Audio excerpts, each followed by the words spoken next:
Has been said, of course, that the current British government are, well, a patch of liars. Oh, yes. Well, what we've seen, haven't we? If you look at it, of course, the business secretary, Jonathan Reynolds, couldn't decide if he was a solicitor or not, but apparently he just misspoke. You know, where I come from, it's just called blatant lying. It's a bit like Rachel from accounts. She couldn't decide whether she was a full-time economist or how long, in fact, she'd worked at the Bank of England. But, you know, that's irrelevant because she's doing a terrific job. You wouldn't think so hanging around London, let me tell you, chums. And now, of course, if you think about it, it already stems, as they often say in the world of any level of business, from the top. And that is because when you think about it also, here is the current leader, our British Prime Minister, Sir Keir Starmer, otherwise known in the Houses of Parliament as the Right Honourable Sir Keir Starmer. But how honourable truly is he? As we saw on a recent trip over to Washington, where he love-bombed, as the kids say, the President of the United States, President Trump. Did the Donald actually fall for it? Let me explain. Morning, good to see you. Thank you so much for your time today. Lovely to have your company. Sorry, I'll have a better wave than that. I've just found these nice flowers.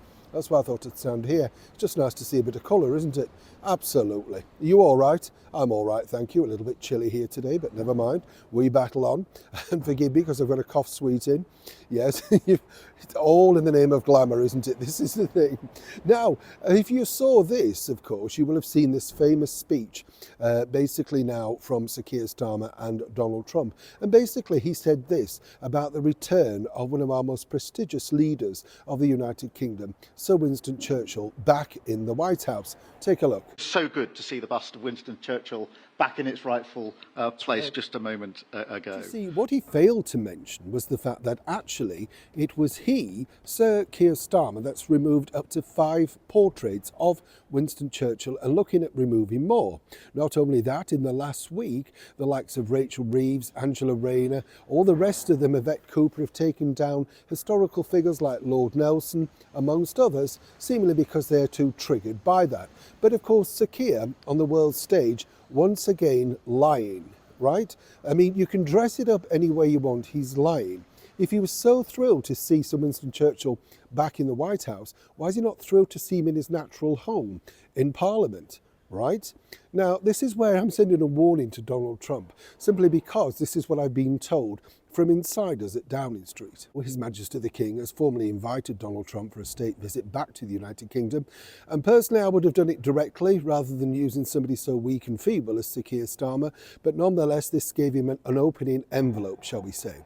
But according to sources, when Donald returns back to Parliament, guess who's going to be back on the walls? Yes, this is how fickle and see-through Sir Keir Starmer is. All the staff have been told that they will be returning the portraits in their rightful place, just for the duration of the visit. What's weird about that is, we live in a digital world, don't we? And everybody, literally, the very smart people like Elon Musk, JD Vance, will know, of course, that Sir Keir Starmer blatantly lied. And as we know, he tried to send out 100 Labour supporters to dethrone Donald amongst his rung-up for the presidency.